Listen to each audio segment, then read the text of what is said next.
Student, स्वागत है आप सभी का आपके अपने YouTube चैनल पिंक स्टडी 22 में। ठीक है, तो जैसा कि हम लोग जैसे पढ़ते चल रहे थे पढ़ेंगे वैसे ही एक काम आप लोग होगा कि वीडियो रिकॉर्डिंग मिलेगा। ठीक है, तो हम लोग चैप्टर 2 पढ़ रहे थे, ठीक, तो उसको हम लोग कंटिन्यू करते हैं। ठीक, तो आप लोग क्या करेगा, इस चैनल को सब्सक्राइब करेगा, खाली एक बार सब्सक्राइब करेगा, ये नहीं कि 3-4 बार सब्सक्राइब करें। ठीक है, बस एक बार सब्सक्राइब करेगा और बेल आइकन दबाइएगा। ठीक है, थोड़ा धीरे से दबाइएगा।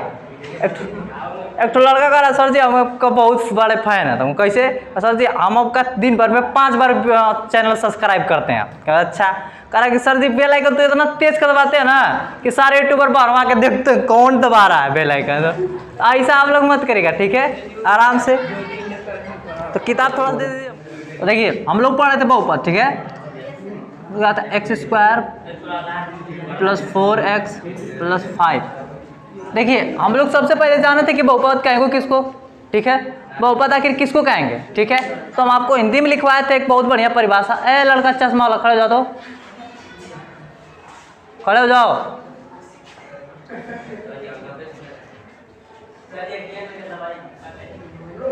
आई फ्लू हुआ है क्या?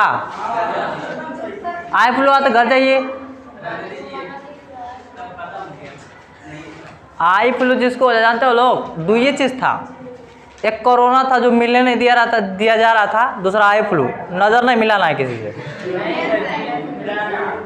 अगर आई फ्लू हो गया, ठीक है, तो घर पे आराम करिए, जब सही हो जाए तब आइए, कोई दिक्कत वाली बात नहीं है। ठीक है, पीछे वाले बेटे थोड़ा ध्यान देना है, शांति से रहना। ठीक है, शांति का माहौल बनाना है यहाँ पे।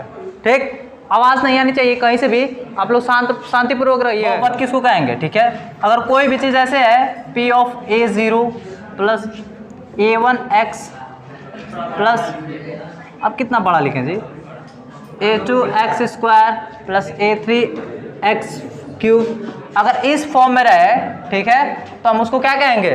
बहुपद कहेंगे। ठीक है, तो समझिए यहाँ पे A क्या है? वास्तविक संख्या है। A क्या है? अच्छा समझिए A जैसे ABCD वाला जो भी जितने भी संख्या होती है सब चर संख्या होती है। ठीक है, तो जब चर संख्या होती है तो यहाँ पे क्या आप कह सकते हैं कि नहीं चर संख्या है, मतलब यहाँ पे कुछ भी हो सकता है एक जगह पे? नहीं, जब उसको डिफिनेट कर दिया गया, निश्चित कर दिया गया है कि बता दिया है पहले कि वास्तविक संख्या है, तो वहाँ पे और कुछ आप नहीं रख सकते। ठीक है, रखेंगे तो सिर्फ वास्तविक संख्या ही रखेंगे। ठीक है, बात समझ में आ रही? अच्छा ये बताओ चर और अचर संख्या किसको कहते हैं? सिंपल भाषा में बताइए, हम जिससे पूछेंगे वो बताएगा। हम पीछे से स्टार्ट करते हैं।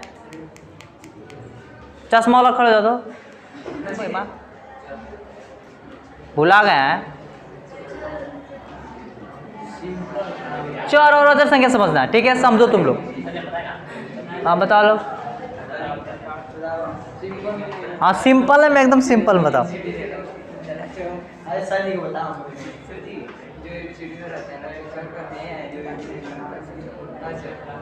ठीक है बैठो। वो चर कर है तो लोग बात नहीं करो, हम बार बार कह रहे हैं बात नहीं करो, बात नहीं करो, बात नहीं करो, तो काहे नहीं मार रहे हो तुम लोग? ठीक है, एक तो एक ऊपर छोड़ के बैठे हो लोग, दूसरा का एक ही गांव के कुल सब लोग लग रहे हो एकदम गिरो के, डरा के इसलिए नहीं बोल रहे हो, और यहाँ 6 लोग तो दिक्कत हो जाएगा, तो लोग समझ नहीं रहो, कह रहे शांति से रहो, तो शांति से रहो। देखो समझो चर संख्या क्या होता है। ठीक है, चर संख्या वैसी संख्या जिसके मान में परिवर्तन किया जा सकता है उसको क्या कहेंगे? चर संख्या कहेंगे। जैसे समझो मान लीजिए कि आपके घर एक तो छोटा सा बच्चा है, ठीक है, और छोटा सा बच्चा क्या करता है कि छोटा बच्चा बहुत परेशान करने वाले होते ही हैं सब। ठीक है, आप क्या करेंगे ना, मान लीजिए आपको काम है, आप मम्मी से मांग मम्मी हमको 100 रुपया दो, तो अब वो सुन लेगा, वो कहेगा मम्मी से मम्मी हमको 100 रुपया दो। अब वो 100 रुपया क्या करेगा उसका पता नहीं, खाना लेमन चेस 2 रुपया वाला मांगा 100 रुपया। ठीक है, तो अब देखिए कि अब उसको 2 रुपया तो लेबे नहीं करेगा, वो 100 रुपया लेगा। अब भी तो प्रॉब्लम हो गया। अब तुम क्या करोगे? मम्मी से जाके पहले सेट कर लोगे, देखो मम्मी जब हम तुमसे मांगेंगे x रुपया तब तुमको 100 रुपया दे देना। ठीक है, तो तुम मम्मी से क्या किए, जाके मांगे x रुपया, तो मम्मी समझ गई कि इसको कितना देना है, तो कितना दे देंगी? 100 रुपया। और छोटा सा बच्चा है, अब वो तो कॉपी करने में बहुत चालाक है, वो जाके मांग रहा है x रुपया, तो उसको मम्मी कितना देंगी? 5 रुपया।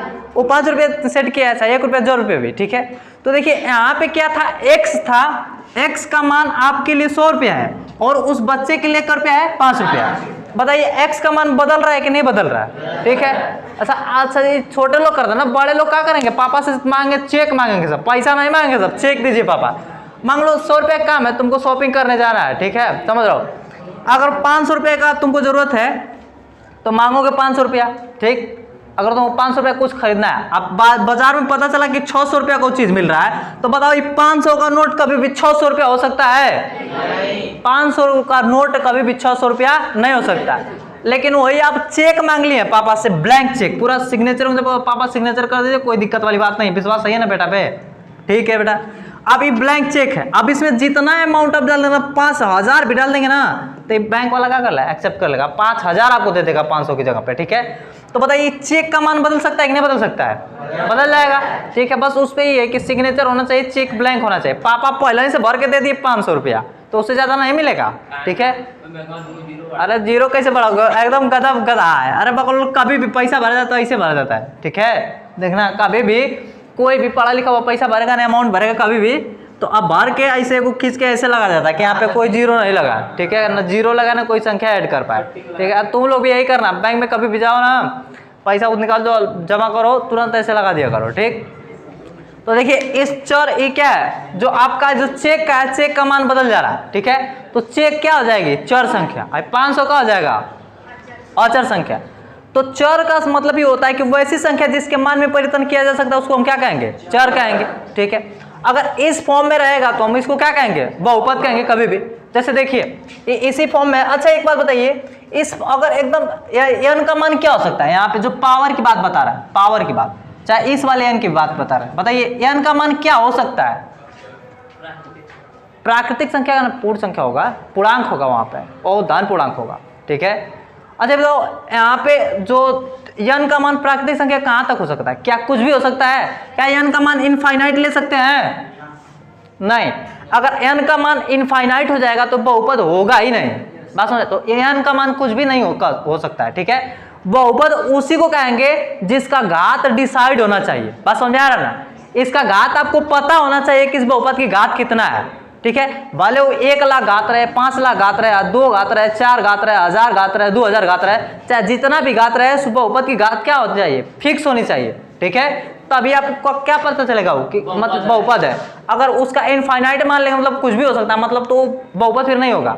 बहुपद का मतलब कि उसका घात आपको पता होना चाहिए, ठीक है। घात उसका डिसाइड होना चाहिए, मतलब क्या होना चाहिए? फिक्स होना चाहिए कोई भी चीज, ठीक है। अब आएगा आपको 2-3 प्रकार का क्वेश्चन आएगा इसमें, ठीक है। मान लीजिए एक क्वेश्चन है, ठीक, इसमें पूछेगा कि बहुपद का घात कितना है, बताइए। तो 2 है। हम क्या करेंगे, इसमें चर संख्या का घात देख लेंगे, ठीक है। जो बड़ा वही बहुपद की घात हो जाएगा, ठीक है। अच्छा एक बात और समझिएगा, अगर जो बहुपद जितने घात का रहेगा उतना उसका शून्यक मिलेगा, आगे भी बताएंगे इसी चैप्टर में, ठीक है। यहाँ पे इस बहुपद का घात कितना है? 2, तो इसका शून्य कितना होगा? 2। अभी शून्य क्या होता है क्या नहीं होता है ये सब बताएंगे, अभी थोड़ा सा बस इतना समझिए। ये क्या है? बहुपद है, ठीक है। पूछेंगे कि कितने घात का बहुपद है? 2 घात का बहुपद है, ठीक है। पूछेंगे अगर कि कितने पद का बहुपद है, तो 3 पद का बहुपद, प्लस माइनस एक पद को सेपरेट करता है, ठीक है। देखिए यहाँ से लेके एक टर्म में हो गया, और यहाँ से लेके एक टर्म में हो गया, और यहाँ से लेके एक टर्म में हो गया, तो एक टर्म में और एक टर्म में 2 टर्म और एक टर्म में 3 टर्म, ठीक है। मतलब इसमें कितने पद है? तो 3 पद है। पद को इंग्लिश में टर्म बोलेंगे, ठीक है। पूछेगा इसमें कितने चर का बहुपद है? नहीं, 2 चर का बहुपद नहीं, एक चर का बहुपद है, क्योंकि खाली x ही तो है, बात समझिए। x है, कभी यहाँ आ रहा है कभी वहाँ आ रहा है, ठीक है। देखो घर के जो लड़के होते हैं ना उनको बहुत सारा काम होता है, शादी ब्याह कब पड़ गया ना घर में, तो कभी वेटर का काम करेगा, कभी ड्राइवर का काम करेगा, कभी कुछ काम करेगा, कभी कुछ काम करेगा, कब वो हलवाई, मतलब वो सबको ना छुट्टी नहीं रहता है। तो अब देखो वैसा व्यक्ति जो बहुत सारा काम कर सकता है उसको क्या कहेंगे? मल्टीपल टैलेंट, बेटर कहेंगे, बहुपद नहीं कहेंगे, वो क्या होता है? मल्टी टैलेंटेड होता है, ठीक है। तो देखो यहाँ पे x आ रहा है बस, तो ये कितना मतलब कितने चर का बहुपद है? 1 चर का बहुपद है, क्योंकि उसमें चर आ रहा है सिर्फ 1, बात समझ में आ रहा है? समझो।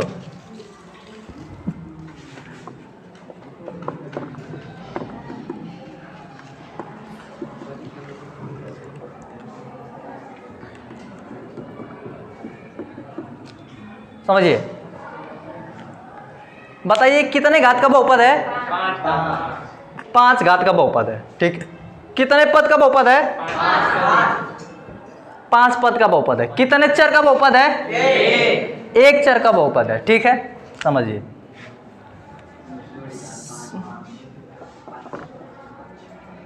सेवन वाई स्क्वायर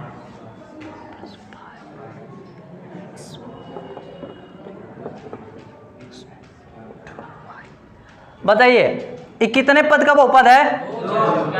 पद बताइए। पद 1 2 3 4 पद का बहुपद है। कितने घात का बहुपद है?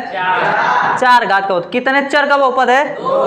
2 चर का बहुपद है। इतना चीज समझ में आ गया? कितने घात का बहुपद है, कितने चर का बहुपद है और कितने पद का बहुपद है। इतना समझ में आ गया? समझ रहे? चलिए समझिए।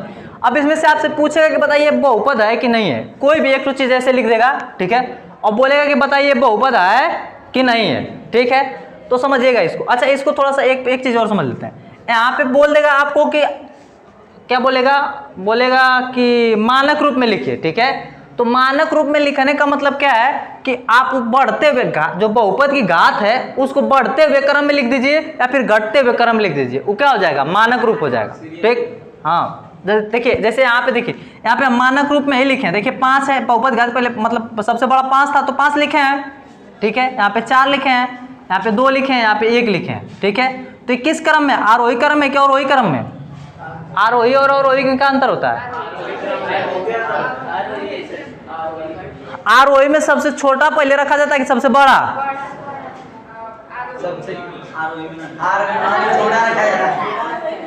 आरोही में सबसे छोटा रखा जाता है, अवरोही में सबसे बड़ा रखा जाता है।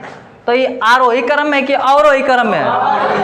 अवरोही क्रम है, तो इसी को कहेंगे मानक रूप। ठीक है, मानक रूप समझ आ गया? किसी कोई दिक्कत नहीं है? कोई कंफ्यूजन वाली बात है ना भाई? तो कुछ बताइए ना कि ठीक है, अब वहीं तब बताएंगे। अब समझिएगा, एक आपको बहुपद देगा और बताएगा कि बताइए इसमें कौन बहुपद है कौन बहुपद नहीं है। ठीक, तो एक बात समझ जाइए, बहुपद की जो बहुपद का जो घात होगा ना वो हमेशा धन पूर्णांक होना चाहिए, जिसे ऋणोत्तर पूर्णांक भी हम लोग कहते हैं। ठीक है, अगर बताइए अगर वो पूर्णांक नहीं है, उसका घात अगर पूर्णांक नहीं है तो बताइए बहुपद होगा? नहीं होगा। समझिए, इसमें 2 चीज होगा आपका, एक तो चर होगा और अचर संख्या। अचर और अचर संख्या होगा। ठीक है, हम कल ये लिखवाते कि चर अचर, चर के गुणांक, समझ में आ रहा है, तथा उसके ऋणोत्तर घातांक तथा बीजगणितीय जोड़ घटाव बीजगणितीय व्यंजन को क्या कहते हैं? बहुपद कहते हैं। तो इसमें बीजगणितीय व्यंजन किसको कहेंगे? समझिए, अगर जो चर और अचर को मिला के एक कोई भी छोटा सा चीज लिख देंगे उसको बीजगणितीय व्यंजन लिख दें। जैसे 7x लिख दीजिए, तो 7x मतलब ये क्या है? अचर संख्या है 7 और x चर संख्या है, तो उसको कहेंगे बीजगणितीय व्यंजन। ठीक है, अब समझिए हमारे पास जो होगा ना, जो चर संख्या होगी, चर संख्या, उसका घात हमेशा का होगा? ऋणोत्तर पूर्णांक होगा। ठीक है, ऋणोत्तर पूर्णांक या फिर ही कह सकते हैं धन पूर्णांक, जिसमें 0 भी शामिल होगा। बात समझ में आ रहा है ना? ऋणोत्तर पूर्णांक में 0 भी शामिल है। ठीक, इसके अलावा अगर कुछ भी घात हो जाए तो वो बहुपद नहीं होगा। जैसे समझिए, अगर हम लिख दें 3x² प्लस 4√x, तो बताइए ये बहुपद होगा? नहीं होगा। क्योंकि समझिए पूर्ण संख्या किसको कहते हैं? हम आपको बताए थे जब संख्याओं को बारे में पढ़ा रहे थे, नंबर सिस्टम। ठीक है, तो उसमें आप बताए थे कि पूर्णांक कभी भी आंशिक रूप में नहीं होता है, मतलब टुकड़ा में नहीं होता है, मतलब भिन्न में नहीं होता है, मतलब दशमलव नहीं होता। बात समझ में आ रही? चाहे पूर्णांक हो, चाहे पूर्ण संख्या की बात कर लें, चाहे पूर्णांक की बात कर लें, कभी भी दशमलव में नहीं होगा। पूर्ण संख्या होगा तो पूरा का पूरा होगा, पूर्ण संख्या चाहे पूर्णांक। देखिए जैसे 1 2 3 4 5 6, ये सब क्या होगा? पूरा का पूरा पूर्णांक होगा। ठीक है, कभी भी आप 2.5 को पूर्णांक नहीं कर सकते हैं। ठीक है, ना तो ये पूर्णांक है और ना ही पूर्ण है। ठीक है, इसको परिमेय कर सकते हैं, वो अलग बात। समझिए, तो अब एक बात बताइए, यहाँ पे तो ई वाला तो ठीक है, हमको इसके चर की घात क्या दिख रहा है? धन पूर्णांक। लेकिन जो यहाँ पे करड़ी में जो x है, तो आपको पता है कि करड़ी में x का मान होता है 1/2। करड़ी का मान क्या होता है? 1/2। अरे यहाँ पे जितना बताए थे ना आपको, जब बता रहे थे इससे पहले, तो अगर यहाँ पे n है और इसमें a है, तो इसको हम लिख सकते हैं a के पावर 1/n।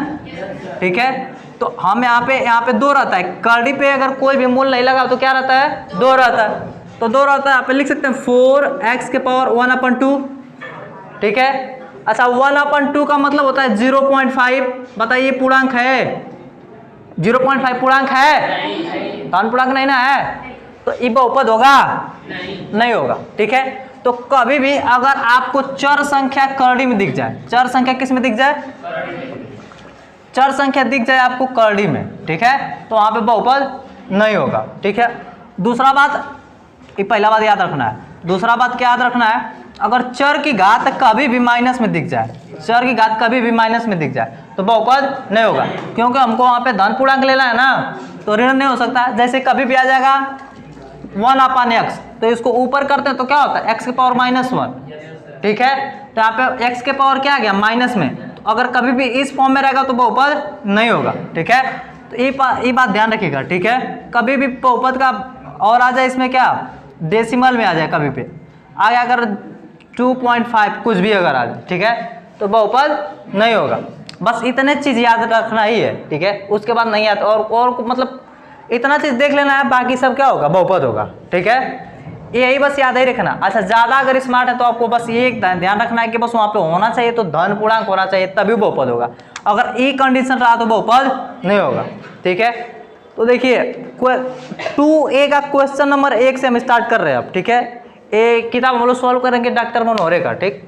तो 2A का पहला क्वेश्चन देखिए, लिखा है y³ - y + y square root में 2।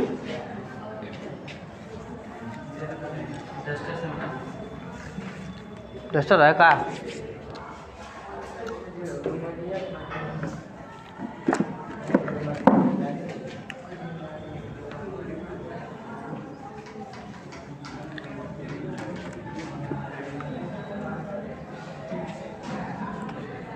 हेडिंग बहुत मस्त लग रहा है।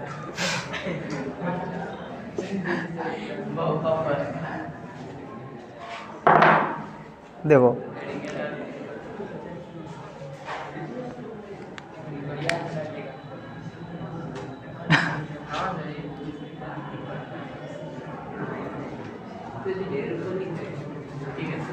ठीक है,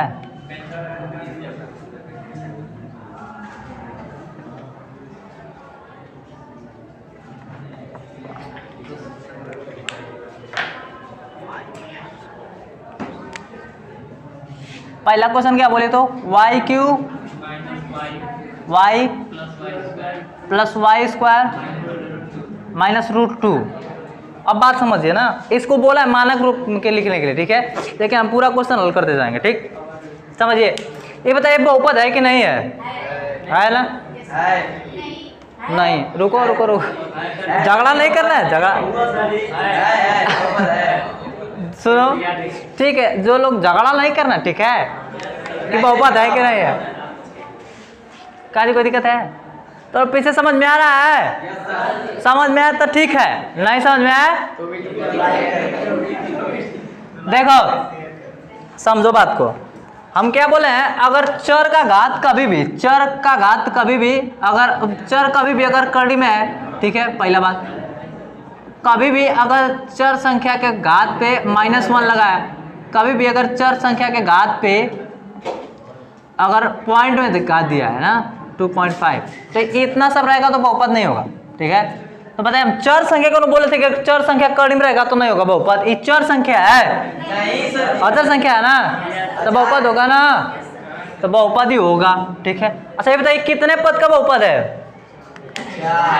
4 पद का बहुपद है, ठीक है। कितने चर का बहुपद है, 1 चर का बहुपद है, 1 चर का बहुपद है। कितने घात का बहुपद है, 3 घात का बहुपद, 3 घात का बहुपद है, ठीक है। अब इसको लिखना है मानक रूप में। मानक रूप में लिखने का मतलब है इसके घात को अवरोही क्रम या फिर अवरोही क्रम में लिख लीजिए, ठीक है। और विक्रम में लिखना है, अवरोही में लिखना है, ठीक, अवरोही में दिया है तो अवरोही में लिखेंगे, ठीक है। अगर यही बोलता कि मानक रूप में लिखिए तो अवरोही में लिख दीजिए, चाहे अवरोही में लिखिए, कोई फर्क नहीं पड़ने वाला है, ठीक है। लेकिन जब ये बोल रखा है कि अवरोही में लिखिए तो क्या लिखेंगे हम, अवरोही में लिखेंगे, ठीक है। तो अवरोही में सबसे पहले छोटा लिखा जाता है कि सबसे पहले बड़ा, सबसे पहले बड़ा लिखा जाएगा, तो बड़ा इसमें 3 है ना, y घात 3, फिर आई आएगा 2 y घात 3। अच्छा इसके घात पे 1 रहता है, समझिएगा, ठीक है, -y घात पे सॉरी 2, तो y हो गया, ठीक है। अब -√2, ठीक, समझ रहे हैं, हमारा उत्तर, ठीक। इसी के साथ वीडियो को समाप्त करते हैं। आज की वीडियो में सुनाएं, चैनल को लाइक सब्सक्राइब करिए। तो आज के लिए बस इतना ही, मिलते हैं नेक्स्ट क्लास में, ठीक है, तब तक के लिए good bye, take care. Good bye.